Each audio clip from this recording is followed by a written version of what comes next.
itu orang tua kita dulu itu menggunakan suling bambu ini untuk alat musik dalam kegiatan-kegiatan adat istiadat ataupun kegiatan bergereja. Contohnya untuk memimpin ibadah di gereja-gereja. Oke, anak-anak, kalau begitu ada yang bisa bilang apa yang akan kita pelajari di saat ini? Mengenai apa? Kalau misalnya ini suling bambu, berarti suling ini dia terbuat dari bambu. Berarti apa yang akan kita pelajari di saat ini? Ada yang tahu? Mengenai apa?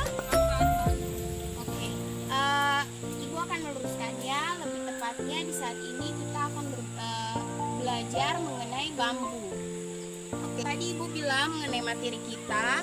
Di sini kita akan belajar mengenai bambu dan indikator dan tujuan belajar yang kita capai di saat ini adalah yang pertama adalah peserta didik dapat memahami pengertian dari hutan, manfaat, dan cara melestarikannya. Yang kedua adalah peserta didik dapat menjelaskan morfologi dan habitat dari bambu.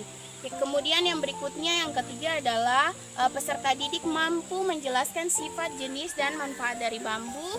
Dan yang keempat adalah peserta didik dapat mengetahui kelebihan dan kelemahan dari bambu. Dan yang terakhir adalah peserta didik dapat membuat salah satu contoh musik tradisional yang berbahan dasar dari bambu. Contohnya itu seperti suling, tapi di saat pembelajaran kita di saat ini, Ibu hanya memberikan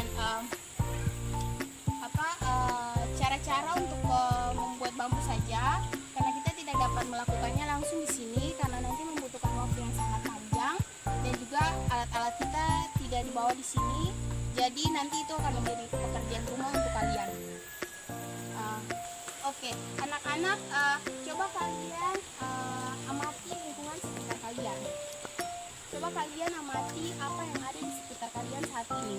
Oke, apa yang terjadi jika hutan itu tidak dilestarikan?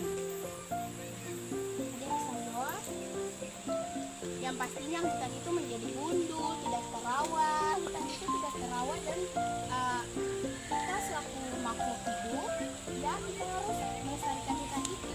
Jadi kalau hutan itu tidak dirawat, pastinya hutan itu akan menjadi rusak atau gundul dan hewan-hewan atau organisme-organisme di hutan itu akan menghilang, akan musnah. Oke, yang berikutnya adalah bagaimana pendapat kalian mengenai bambu? Dan menurut kalian, apa kegunaannya dalam kehidupan kita sehari-hari? Kegunaannya apa saja? Bambu itu biasa kalau menggunakan untuk apa? Pengembangan pakaian, apa lagi? Iya, biasa katong di sini katong bilang bali-bali papeda. Biasa katong gunakan untuk bali-bali papeda. Terangkat dari layan-layan itu. Oke. Baik, terus anak-anak, saat kalian melihat bambu ini adalah bambu. Apa yang kalian pikirkan ketika kalian pertama kali melihat bambu? Secara morfologinya saja, tampak depannya ini. Oke, licin, dia juga berbulu. Oke, nah, anak-anak, sebelum kita masuk pada topik pembelajaran kita, materi kita di saat ini mengenai bambu, Ibu akan memberikan sedikit penjelasan mengenai hutan. Karena bambu ini termasuk dalam salah satu tanaman yang ada di hutan. Oke, anak-anak, hutan itu merupakan suatu kawasan yang sangat luas yang ditumbuhi oleh pepohonan yang sangat lebat dan tumbuhan-tumbuhan lainnya. Nah, anak-anak, hutan ini merupakan paru-paru bumi yang mempunyai fungsi utama sebagai penyelenggaraan oksigen dan karbon dioksida, serta untuk mempertahankan kesuburan tanah, keseimbangan tata air wilayah, dan melindungi dari bahaya erosi. Oke, anak-anak, kita dapat menemukan hutan ini di kawasan-kawasan yang sangat luas di seluruh dunia. Jadi kita dapat menemukan hutan ini bukan saja di sini saja, tapi kita dapat menemukan hutan itu entah itu di dataran tinggi ataupun dataran rendah, di daerah tropis maupun daerah beriklim dingin, dan juga kita dapat menemukan hutan di pulau-pulau kecil atau dan juga di pulau-pulau besar atau di benua-benua besar. Jadi hutan itu bukan saja cuma di daerah-daerah dataran rendah saja, tidak, dia juga ada di daerah dataran tinggi. Oke, bisa dipahami? Bisa, Ibu. Oke, anak-anak, hutan ini kalau kita ke hutan, kita akan menemukan bukan saja adanya pepohonan dan juga tumbuhan-tumbuhan lainnya. Kita juga menemukan adanya sungai. Di sungai itu kan ada ikan dan juga organisme lain yang ada di sungai. Oke. Kita juga menemukan burung-burung. Burung-burung itu kan dia di udara, tapi tempat tinggalnya itu kan di pepohonan, di pohon-pohon besar, dan itu kebanyakan itu ada di hutan. Oke, anak-anak, jadi hewan-hewan atau organisme lain, makhluk-makhluk hidup lain yang ada di hutan itu, mereka menjadikan hutan itu sebagai rumah mereka. Jadi hutan itu sebagai tempat tinggal mereka, di mana mereka tinggal. Jadi kalau misalnya katong sebagai manusia, katong menjadikan katong punya rumah yang sekarang katong tinggal ini sebagai katong pun tempat tinggal. Sedangkan hewan-hewan lain yang di hutan itu, mereka menjadi hutan itu sebagai rumah mereka, sebagai tempat tinggal mereka. Nah, bagaimana kalau hutan itu tidak kita jaga, tidak kita lestarikan dengan baik? Pastinya hutan itu kan menjadi hancur, ya kan, menjadi rusak, menjadi gundul atau yang lain sebagainya. Nah, kita harus punya cara untuk melindungi hutan itu agar supaya tumbuh-tumbuhan atau pepohonan ataupun hewan-hewan yang ada di hutan itu dia terjaga dengan baik di hutan itu. Nah, kita harus punya cara apa saja yang harus kita lakukan. Nah, di sini Ibu punya beberapa cara. Yang pertama itu adalah kita melakukan rebosiasi. Karena rebosiasi itu adalah penanaman ulang, penanaman kembali. Jadi rebosiasi itu kita melakukan penanaman ulang terhadap hutan yang sudah rusak atau yang sudah gundul itu akibat ulah manusia ataupun karena pencemaran udara akibat kerusakan dari lingkungan itu sendiri ataupun karena ulah manusia itu, entah itu manusia menebang hutan, membakar hutan, kan hutan menjadi rusak. Sehingga kita harus membuat penanaman ulang supaya hutan itu tetap terjaga keberadaannya. Yang berikut adalah menerapkan sistem tebang pilih. Nah, apa itu sistem tebang pilih? Sistem tebang pilih ini adalah kita menebang pohon yang sudah tua atau yang sudah besar itu, lalu kita membiarkan pohon yang masih kecil atau yang masih muda itu. Jadi jangan kita asal-asal tebang saja. Misalnya contohnya kalau katong di hutan, katong ambil kayu bakar, yang katong langsung ambil kayak fotonya ini juga supaya katong cepat pulang. Jangan. Jadi katong harus melakukan sistem tebang pilih. Katong harus memilih, pohon ini akan sudah besar, akan sudah tua, katong bukan ini saja. Yang masih kecil itu biarkan supaya dia bisa berkembang lagi. Oke. Yang berikutnya adalah menerapkan sistem tebang tanam. Nah, kalau tadi katong sudah menerapkan sistem tebang pilih, yang berikutnya adalah katong menerapkan sistem tebang tanam. Jadi katong tanam kembali apa yang sudah tadi katong tebang itu, supaya dia menggantikan apa yang sudah katong tebang itu, ya kan? Yang berikutnya adalah melakukan penebangan secara konservatif. Konservatif ini adalah penebangan pohon yang sudah tidak berproduksi lagi. Jadi katong menebang pohon yang memang dia sudah tidak berproduksi, artinya dia sudah tidak menghasilkan lagi. Jadi mendingan katong tebang supaya jangan dia mengganggu keberadaan pohon atau tanaman yang masih berproduksi. Oke. Yang berikutnya adalah memberikan sanksi bagi penebang yang melakukan penebangan sembarangan. Nah, anak-anak, ini harus dilakukan oleh pemerintah. Jadi pemerintah harus memberikan sanksi bagi orang-orang yang melakukan penebangan secara liar atau secara sembarangan. Oke? Yang berikutnya adalah tidak membuang sampah sembarangan di hutan. Nah, yang tadi Ibu sudah bilang di awal itu kan di hutan itu kan adanya sungai. Nah, bagaimana kalau biasanya katong di hutan itu kan katong biasa bawa bakal. Nah, kalau katong bawa di tempat yang plastik, kalau tupperware itu kan masih bisa dibawa pulang. Tapi bagaimana kalau katong bawa di yang kemasan-kemasan plastik itu kan yang pastinya katong buang sembarangan. Nah, kalau katong buang sembarangan itu akan mencemarkan lingkungan yang ada di hutan. mencemarkan. Kalau ketemu di sungai dia akan juga mencemarkan air, sehingga ikan-ikan dan organisme-organisme lain yang ada di sungai itu kan dia tercemar, ya kan? Oke, yang berikutnya adalah melindungi dan menjaga habitat di hutannya. Itu sudah jelas, yang pastinya Kotong harus menjaga dan melindungi. Yang berikut ya, dan yang terakhirnya adalah melakukan seminar pelestarian hutan. Nah, anak-anak, Kotong harus melakukan seminar pelestarian hutan. Itu supaya masyarakat dapat mengetahui dampak-dampak yang terjadi jika tidak menjaga dan melestarikan hutan itu dengan baik, ya kan? Iya, Bu. Oke. Anak-anak, yang tadi Katong sudah bilang hutan itu ditumbuhi dengan tumbuhan-tumbuhan atau tanaman-tanaman ya, yang sangat banyak dengan berbagai macam jenis yang ada di hutan. Nah, salah satu bentuk tumbuhan yang ada di hutan itu adalah bambu. Bambu dengan nama ilmiahnya adalah Bambusa sp atau Bambusa species. Oke. Bambu ini adalah satu tanaman rerumputan yang terdapat rongga dan ruas pada batangnya.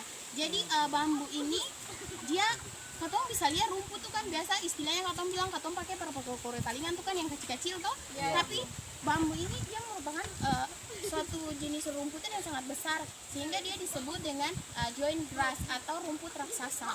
Dia sangat besar, berbeda dari rumput pada umumnya. Oke, anak-anak, secara ilmiah tanaman ini memiliki banyak jenis yang tersebar di hampir seluruh belahan dunia. Jadi jangan Katong pikir bahwa oh iya bambu ini mungkin dia cuma ada di Aboru saja kapai, dia cuma di Ambon saja kapai, atau mungkin dia cuma ada di Maluku. Tidak, bambu ini dia dia tumbuh tersebar di hampir seluruh belahan dunia, sehingga ada negara yang mendapat julukan sebagai negara tirai bambu. Negara apa? Ada yang tahu? Negara apa yang mendapat julukan sebagai negara tirai bambu? Negara Cina. Negara Cina mendapat julukan sebagai negara tirai bambu karena di negara Cina itu memproduksi bambu itu ada di Cina. Jadi di Cina itu mereka memproduksi bambu, sehingga mereka mendapat julukan sebagai negara tirai bambu. Oke, anak-anak, karena bambu ini dia tumbuh tersebar hampir seluruh belahan dunia maupun Indonesia ini, makanya di Indonesia itu di setiap daerah di mana bambu itu ada itu mereka mempunyai nama untuk sebutan bambu ini dengan berbeda-beda. Contohnya kalau misalnya di orang Sulawesi, orang Sumatera menyebutkan bambu, mereka mengenal bambu dengan sebutan awur. Sedangkan orang Sunda mereka mengenal bambu itu dengan sebutan awi. Oke, lalu bagaimana dengan kita orang Maluku? Biasa Katong bilang bambu itu apa? Bulu. Oke, bentar. Katong biasa orang Maluku mengenal bambu itu dengan sebutan bulu. Oke. Anak-anak, bambu ini merupakan salah satu tanaman dengan pertumbuhan paling cepat di dunia.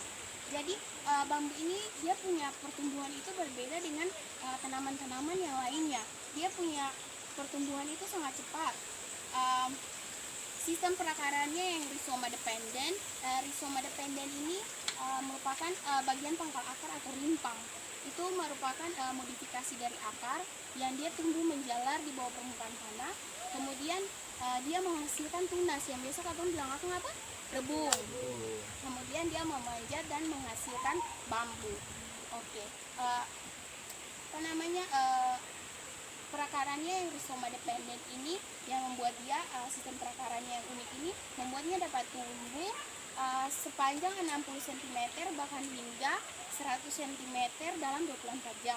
Jadi bisa dibayangkan bahwa dia pertumbuhannya paling cepat. Itu pun tergantung jenis dan habitat di mana bambu itu tumbuh dan ada. Oke. Nah, anak, secara umum ada dua bentuk bambu, yaitu bambu berkayu dari suku Arundinariae dan Bambuseae, serta bambu rerumputan dari suku Oleariae.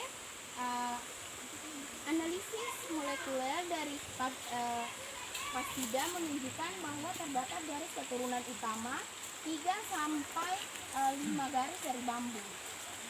Oke. Selanjutnya akan dilanjutkan morfologi tanaman atau morfologi tumbuhan dari Budian. Ya baik anak-anak, Ibu akan melanjutkan materi tentang morfologi tanaman bambu. Nah sebelum masuk di morfologi, ada yang tahu bambu dalam bahasa Latin? Ada Ibu. Siapa yang bisa sebutkan? Vivian? Bambusa sp. Ya baik, Bambusa sp. Nah, Ibu akan menjelaskan morfologi tanaman bambu. Nah anak-anak, bambu ini dia tergolong dalam keluarga Graminae atau rumput-rumputan, atau disebut juga sebagai Hyangrans atau rumput raksasa. Nah bisa dilihat di sekitar kita, ini yang dinamakan bambu. Ya baik. Nah anak-anak, bambu ini dia mulai pertumbuhannya itu mulai dari akar, batang, daun. Nah sampai sudah mencapai ketinggian yang cukup jauh kayak begini. Nah di sini bambu ini bisa dilihat, di sini bambu ini dia kayak bentuknya tuh kayak bagaimana? Panjang. Permukaannya tuh Licin. licin, nah berluas-luas, berbulu. Nah baik, Ibu akan masuk pada morfologi akar. Ya baik, akar atau rimpan terdapat di bagian dalam tanah. Yang pastinya akar terdapat di dalam tanah. Nah di sini akar bambu ini dia terdapat di dalam tanah untuk membedakan kelompok bambu, kayak dari keluarga bambu. Nah yang berikut adalah rebung. Ada yang tahu rebung? Rebung yang biasa katong bilang rabong tuh. Nah itu yang disebut rebung. Nah rebung merupakan bambu muda yang muncul dari permukaan tanah atau rhizom. Ada yang tahu bentuk rebungnya itu kayak apa? Bentuk rebungnya panjang. Ya baik, berbentuk. Ya bentuk rebungnya itu seperti kerucut. Tuh seperti kerucut. Nah awalnya itu muda, kemudian dia tinggi. Nah rebung bentuk permulaannya itu dari perkembangan batang. Nah rebung terdiri dari batang yang masif dan pendek sekali, terbungkus dari berlapis-lapis pelepah daun. Nah katong lihat kayak katong mau potong rebung lah, kayak ada bulu-bulu halus itu yang disebut dengan pelepah daun untuk melindungi rebung itu. Mengerti? Nah yang berikut adalah morfologi dari batang. Nah morfologi dari batang ini bisa dilihat di sini, ini batang bambu ini. Nah ini batang bambu. Nah di batang bambu ini terdapat buku-buku batang. Nah ini yang disebut buku-buku, yang biasa katong bilang kayak buku-buku begitu. Nah ini yang disebut dengan buku-buku bambu. Nah di sini pada buku-buku tersebut ini nanti akan munculnya mata tunas baru, kayak akan batang-batang baru yang nanti muncul begitu untuk menghasilkan batang bambu yang baru. Nah kemudian morfologi dari daun tanaman bambu. Nah ada yang tahu daun ini berbentuk seperti pita. Nah tulangnya tuh, nah bisa dilihat tulangnya nih sejajar. Bisa dilihat tuh? Tulangnya tuh sejajar. Nah pelepah daunnya tuh ditutupi oleh bulu-bulu yang halus. Nah kayak katong pegang begitu, kayak nanti katong rasa bagatal begitu. Ya Ibu. Nah pada daun itu terdapat bulu-bulu halus yang biasa kalau katong pegang, katong sentuh tuh, katong merasa gatal begitu. Oh siapa yang pernah pegang akam? Kamu pernah tuh? Nah yang kemudian tuh katong masuk pada percabangan. Nah di sini umumnya percabangannya tuh umumnya tuh di atas tuh terdapat buku-buku. Nah ini yang tadi Ibu suka tunjuk pas katong semua tuh, itu yang buku-buku. Nah pada cabang digunakan ciri yang penting untuk membedakan marga bambu. Ini pada marga bambu atau bambusa. Nah di sini sistem percabangannya tuh memiliki satu cabang yang lebih besar daripada cabang lainnya. Nah katong bisa lihat ya, akan pun cabang ada yang lebih besar daripada lainnya. Nah akan pun kayak tinggi-tinggi begitu, itu yang di cabang yang paling besar itu dari akan pun cabang yang lainnya. Nah pada cabang yang besar itu ketika sudah tua atau sudah kering, cabangnya itu mudah gugur. Nah nanti akan menghasilkan mata tunas baru. Di buku-buku yang tadi Ibu kasih tunjuk ini nanti akan terdapatnya mata tunas baru untuk menghasilkan cabang baru. Terakhir, tempat tumbuh tanaman bambu. Nah, ada yang tahu tempat tumbuh tanaman bambu itu dipengaruhi oleh apa saja? Siapa yang tahu? Siapa yang tahu ya? LSN apa? Ya, tidak terlepas dari pengaruh kondisi lingkungannya. Nah, dengan demikian perlu diperhatikan faktor-faktor yang berkaitan dengan cara tumbuh tanaman bambu. Nah, faktor lingkungan tersebut meliputi jenis iklim, jenis tanah, lingkungan yang sesuai dengan tanaman bambu. Nah, tanaman bambu ini dia mau tumbuh tuh dia biasa tumbuh di suhu yang sekitarnya tuh 8,8 derajat Celcius. Nah, sampai dengan 36 derajat Celcius. Nah, bambu ini tumbuhnya itu pada tanah yang bereaksi masam dengan pH-nya 3,5. Umumnya itu menghendaki tanah yang pH-nya sampai dengan 5,0 dan 6,5. Nah, pada tanah yang subur, tanaman bambu akan tumbuh dengan baik karena ketumbuhan makanan bagi tanaman tersebut akan terpenuhi. Nah, sekarang kita lanjut pada klasifikasi dari tanaman bambu. Oke. Klasifikasi bambu itu ada banyak, tapi secara umum saja pada umumnya itu klasifikasi bambu itu dari kingdom Plantae. Subkingdomnya dari Triophyta, divisinya Spermatophyta, kelasnya Liliopsida, subkelasnya Comolidae, ordonya Poales, familinya Poaceae, genusnya Bambusa, spesiesnya Bambusa sp atau Bambusa spesies yang tadi kalian sebut itu. Oke, kalian bisa lihat di sini. Ini contoh dari bambu kuning. Ya, Ibu. Lihat, Bisa, Ibu. ini bambu kuning. Oke. Nah, bambu kuning ini klasifikasinya itu kingdomnya Plantae, divisinya Spermatophyta, subdivisinya Angiospermae, kelasnya Monocotyledonae, ordonya Graminales, familinya Graminae, subfamilinya Bambusoidae, genusnya Schistoscachium, Dendrocalum dan Bambusa. Kemudian spesiesnya Schistoscium blasigadum, Dendrocalum asper dan Bambusa vulgaris. Kemudian yang berikutnya ada klasifikasi berikutnya itu jenis bambu yang ini. Bisa dilihat di sini. Dia hampir mirip dengan bambu yang jenis yang ini saja. Itu klasifikasinya itu kingdom Plantae, subkingdomnya Frigiplantae, infrakingdomnya Spermatophyta, subdivisinya Embryophyta, divisinya Triophyta, subdivisinya Spermatophyta, kelasnya Magnoliopsida, subordonya Lilianae, ordonya Poales, familinya Poaceae, genusnya Bambusa scrap, dan spesiesnya Bambusa vulgaris. Oke, anak-anak, itu penjelasan dari Ibu dan Ibu Dian tadi sekilas mengenai hutan, bambu dan cara pelestariannya, kemudian morfologi bambunya, tempat tumbuhnya, dan juga klasifikasi dari bambu. Oke, selanjutnya nanti Ibu akan membentuk kalian dalam 3 kelompok. Nanti 2 kelompok itu ada 3 orang, sedangkan 1 kelompoknya itu 4 orang. Kalian akan membahas nanti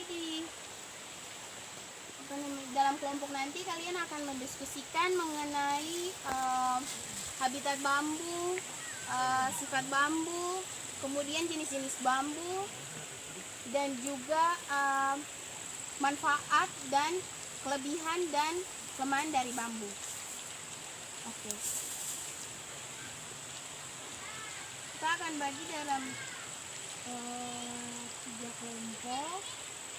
Itu kelompok yang Nanti tiga orang saja ya, sesuai dengan lembar LKS yang sudah Ibu bagikan itu. Dan setelah itu perwakilan dari masing-masing kelompok akan mempresentasikannya. Kemudian kita akan bahas secara bersama-sama. Oke.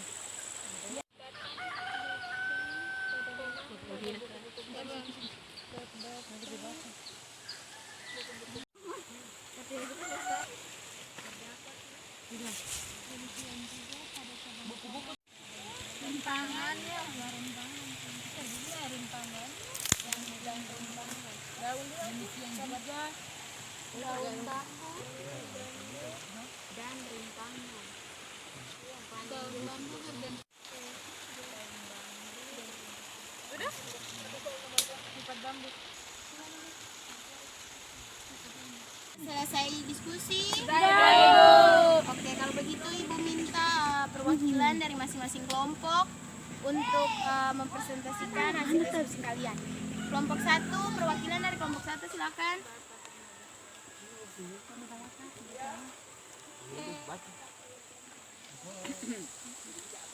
Ya, terima kasih atas kesempatan yang diberikan oleh Ibu Guru dan teman-teman. Kami dari kelompok 1 akan mempresentasikan hasil diskusi kami.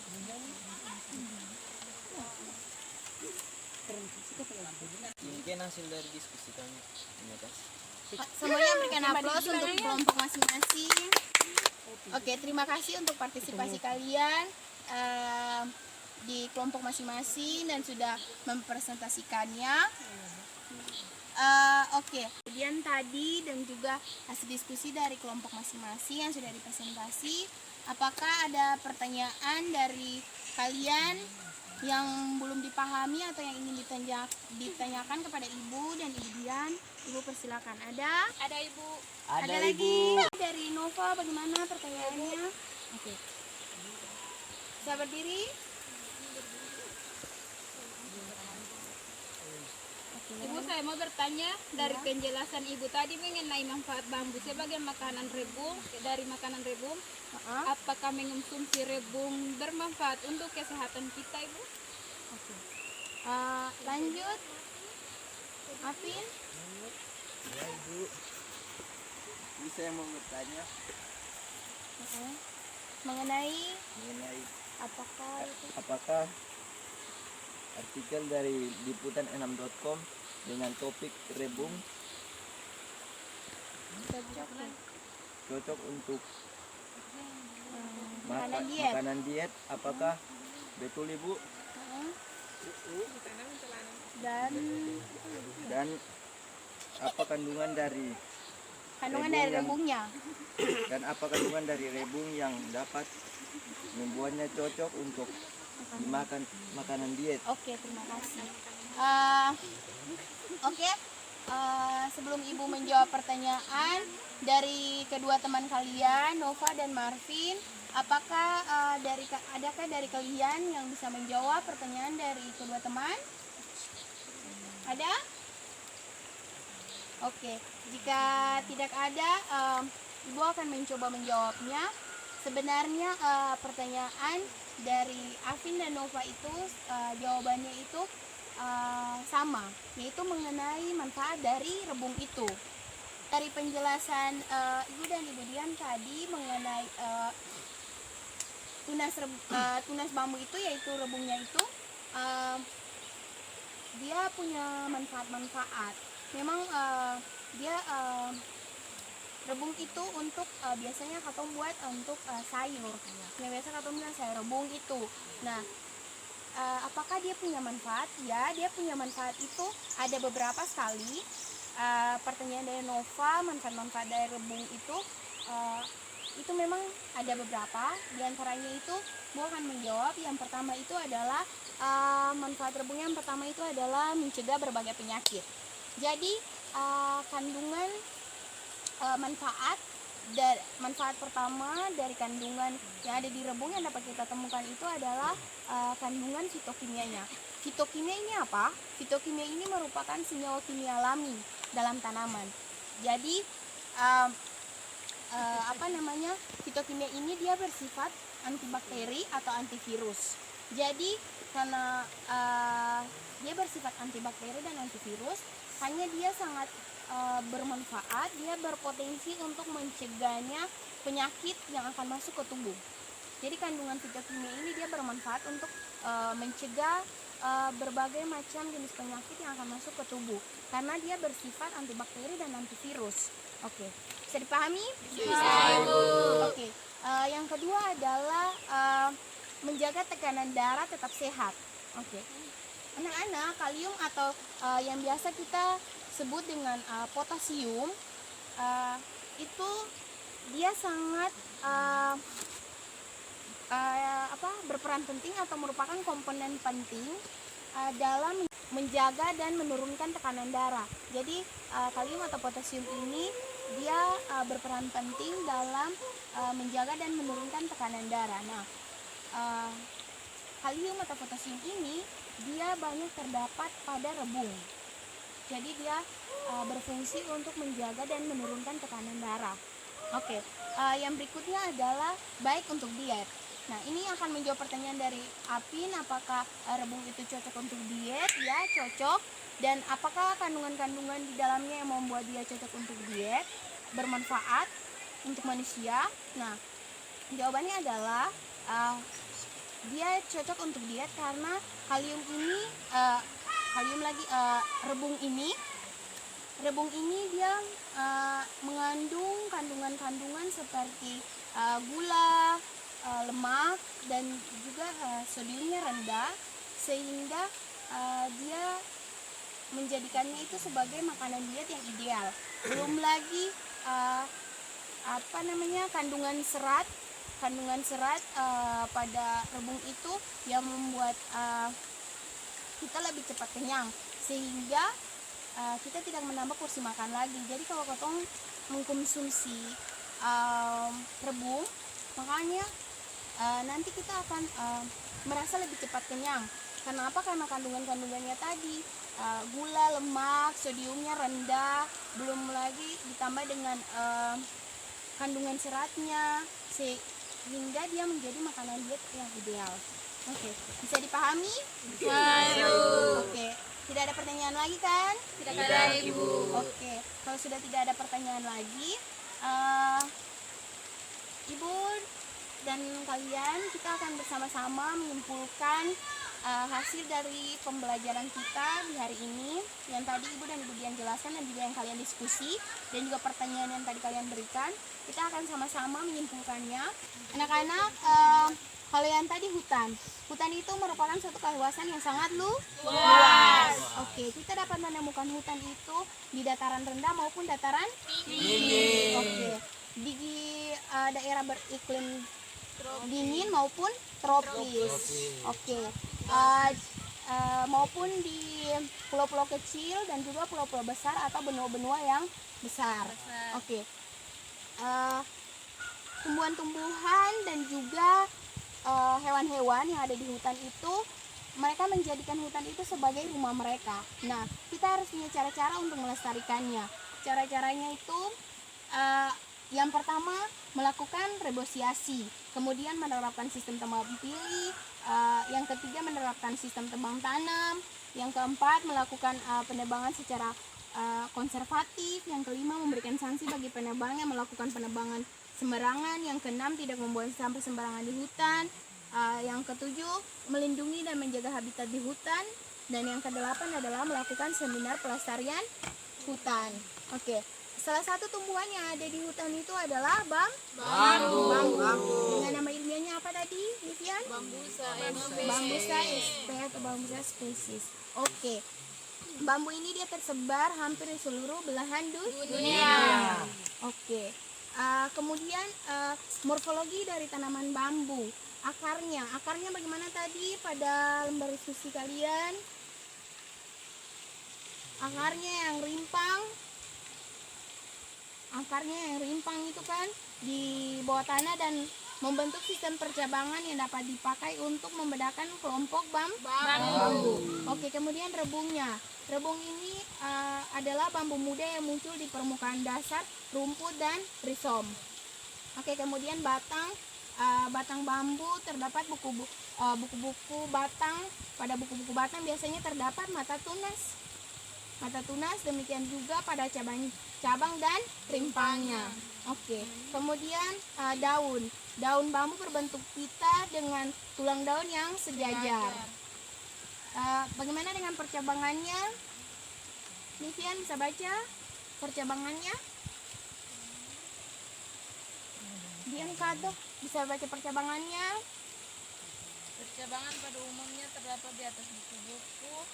Cabang dapat digunakan sebagai ciri penting untuk membedakan marga bambu. Oke. Dian Kad. Oke. Kemudian tempat tumbuhnya. LSN bisa lihat di sini. Tempat tumbuh. Pertumbuhan setiap tanaman tidak terlepas dari pengaruh kondisi lingkungannya. Oke, jadi pertumbuhannya itu tidak terlepas dari kondisi lingkungannya. Oke.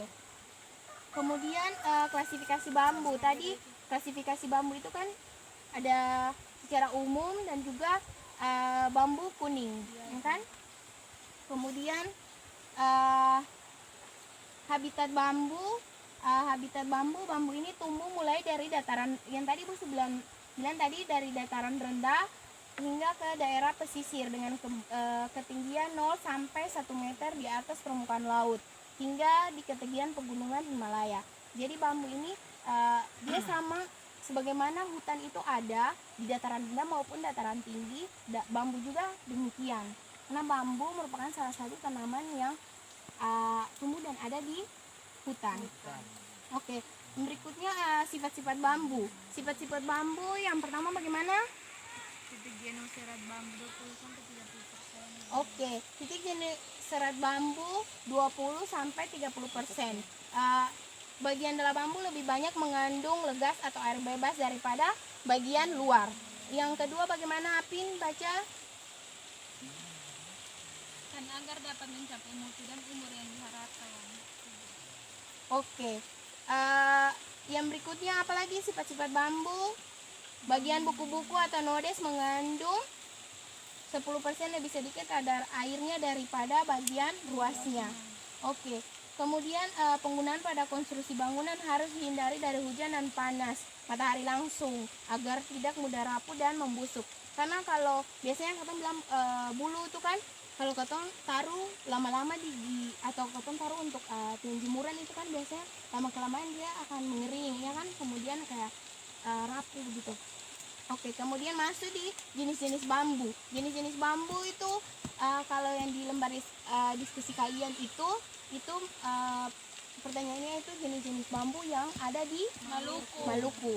Kalau yang tadi Ibu menjelaskan tadi, bambu itu banyak terdapat hampir di seluruh belahan dunia. Jadi yang tadi kalian presentasi mengenai bambu yang ada di Maluku itu, yang tadi kalian jawab itu beberapanya itu bukan saja terdapat di Maluku saja, tapi juga ada terdapat di daerah-daerah lain. Contohnya yang pertama itu coba kalian, yang pertama bambu apa?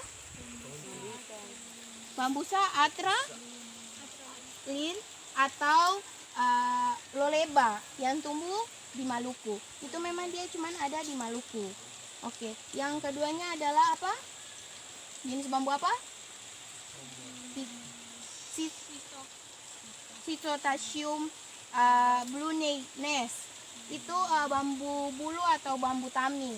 Itu dia bukan saja tumbuh di Maluku saja, tapi juga di Pulau Jawa, Nusa Tenggara Timur, Sumatera, Kalimantan, dan Sulawesi.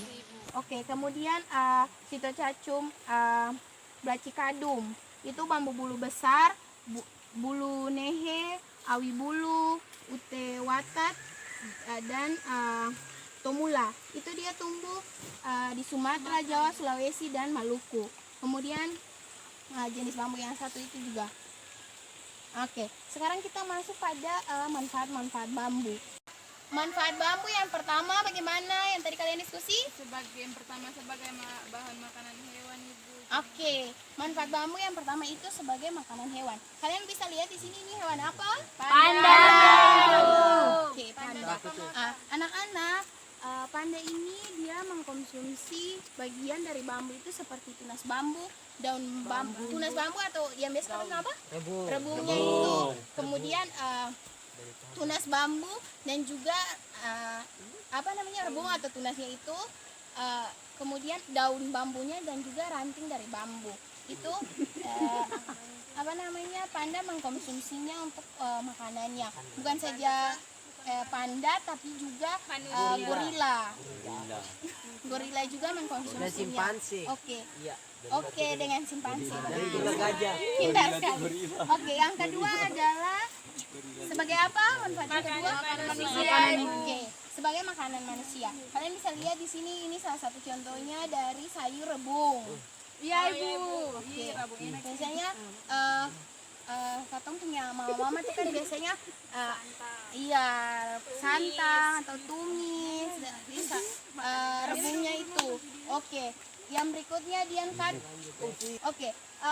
Manfaat yang berikutnya sebagai apa? Peralatan. Oke, peralatan rumah tangga. Nah, manfaat bambu yang ini nih sangat banyak. Memang bambu ini sangat berperan penting dalam kehidupan kita sehari-hari, yaitu dia bermanfaat untuk peralatan rumah tangga. Yang tadi kalian sudah bilang yang banyak tuh entah untuk tempat jemuran pakaian atau untuk apa? Balik-balik gata papeda, sumpit, beta-beta, balik-balik papeda atau kata-kata papeda itu. Oke, nah ini contohnya ini. Ini tirai bambu nih yang biasa atau pakai di depan-depan rumah yang untuk pele muka rumah jangan sampai hujan atau cahaya matahari. Ya kan? Oke. So ini anyaman bakul-bakul ini. Oke. Yang berikutnya manfaat bambu sebagai apa? Konstruksi. Oke.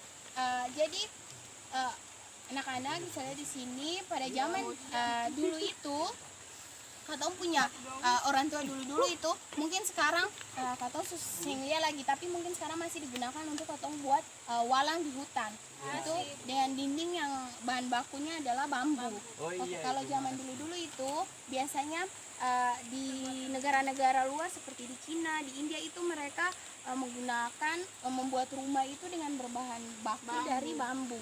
Jadi kalau sekarang ini katong sudah kurang lihat, kecuali kayak walang-walang di hutan itu kan masih dari bambu atau dari gaba-gaba, ya kan? Oke. Kemudian bisa juga untuk jembatan-jembatan untuk menyeberangi sungai-sungai kecil, contohnya seperti ini untuk membuat jembatan. Bisa lihat? Bisa. Ibu.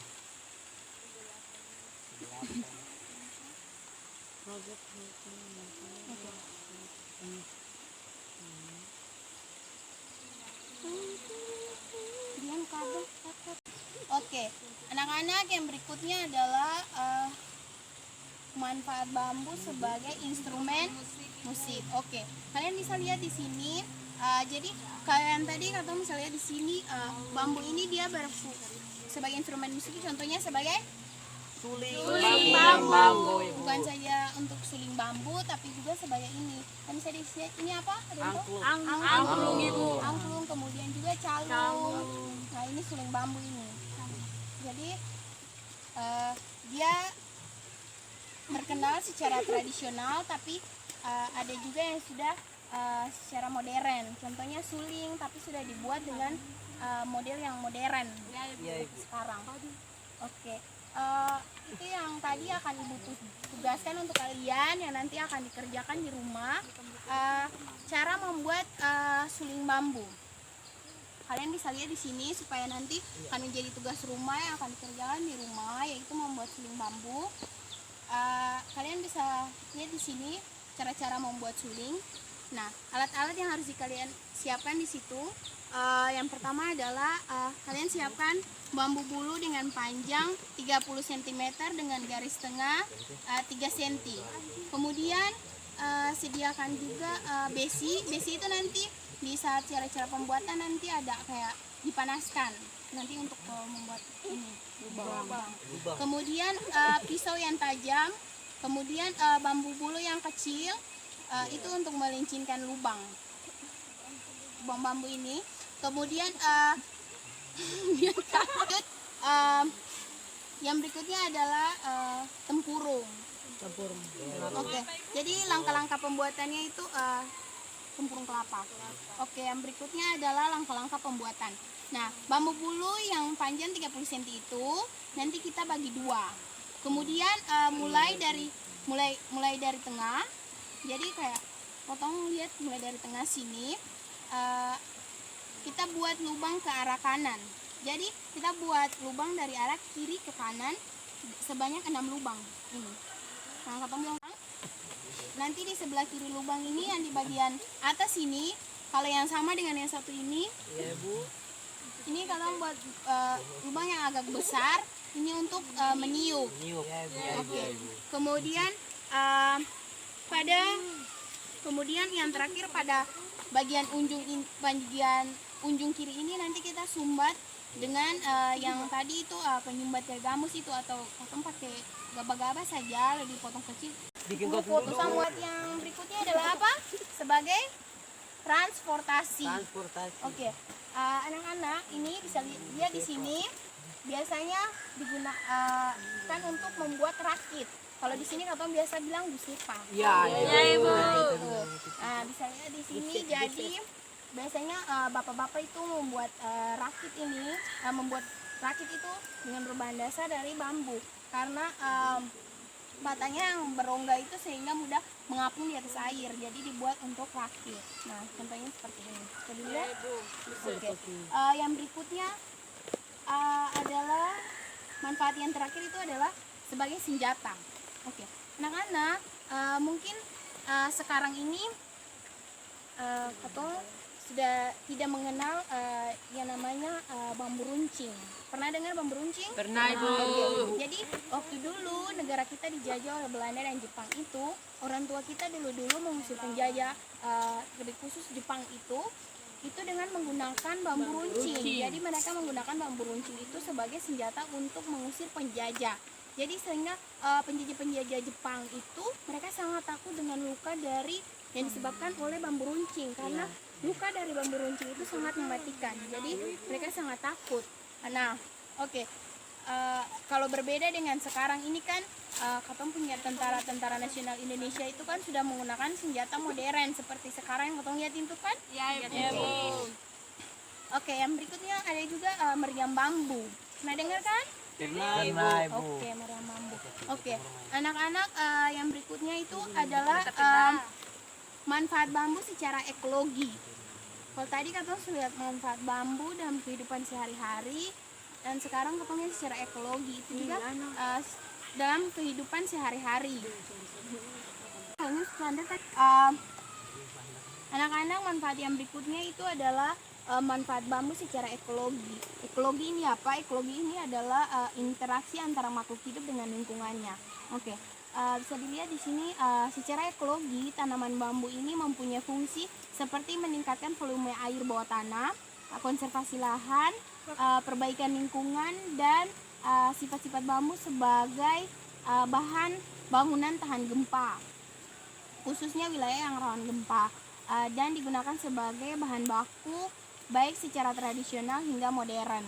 Oke, jadi mengingat sekarang ini kan kayu itu membutuhkan waktu bertahun-tahun untuk berproduksi, untuk menghasilkan kembali. Untuk membesar kayu itu kan, kalau kamu tanam kan butuh waktu bertahun-tahun untuk dia bisa besar, ya kan, untuk kamu bisa olah kembali. Sedangkan bambu itu kan dia hanya membutuhkan waktu itu 4-5 tahun itu dia sudah bisa diolah kembali. Berbeda dengan kayu yang harus membutuhkan waktu bertahun-tahun, sehingga mereka industri-industri itu mereka berusaha untuk membuat peralatan rumah tangga itu yang dari bambu itu untuk dikenal secara luas, dibuat lebih modern lagi.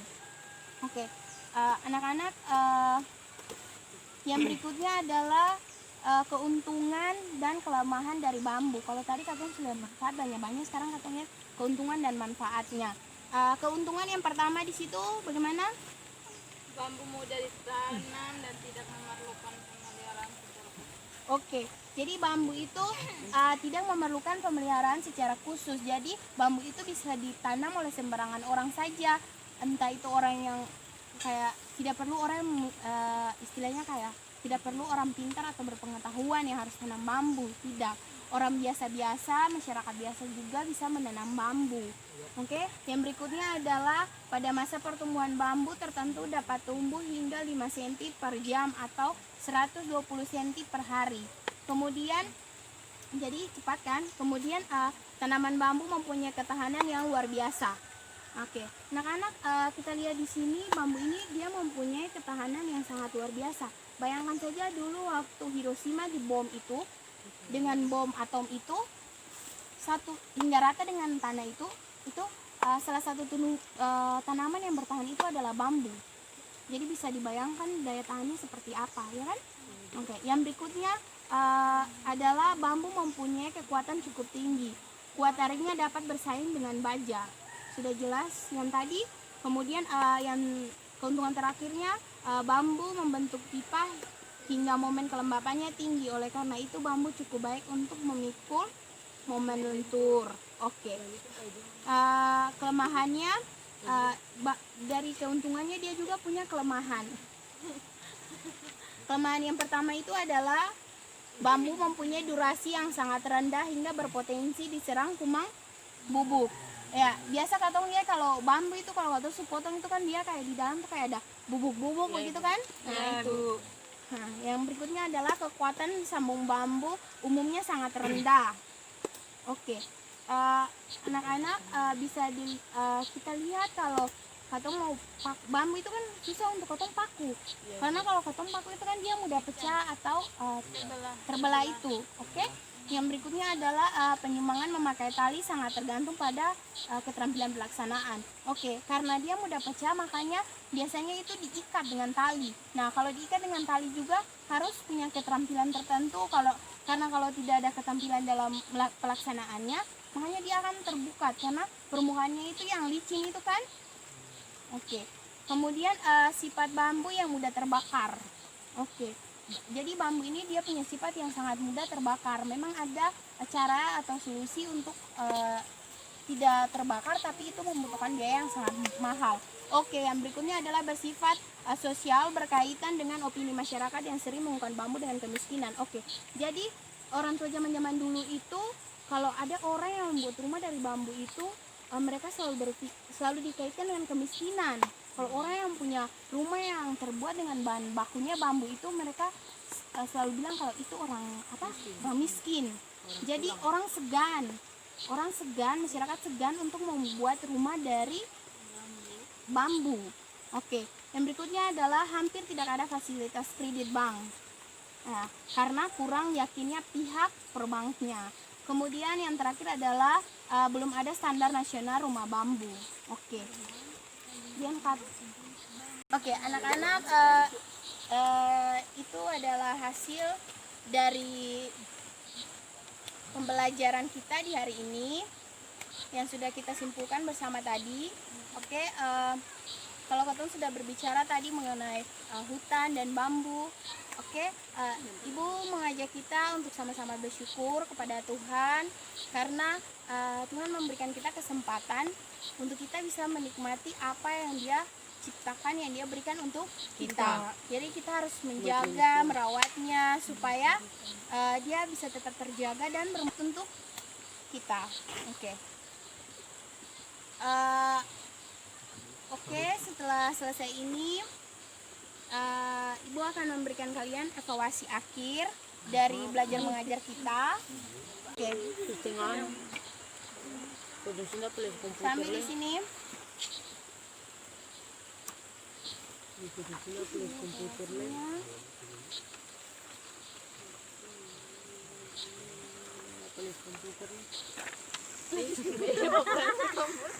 Nanti pulang di rumah. Kemudian toh. Itu adalah sebuah kawasan. Oke, nah Ibu memberikan kalian evaluasi itu supaya menguji kemampuan kalian, daya ingat kalian mengenai apa yang tadi Ibu dan Ibu Bian berikan dan juga yang tadi kalian diskusi. Kita sudah sama-sama menyimpulkannya. Kalian Ibu memberikan waktu untuk mengerjakan soal-soal evaluasi yang sudah Ibu berikan untuk kalian. Nah, terima kasih untuk partisipasi kalian dalam proses belajar mengajar.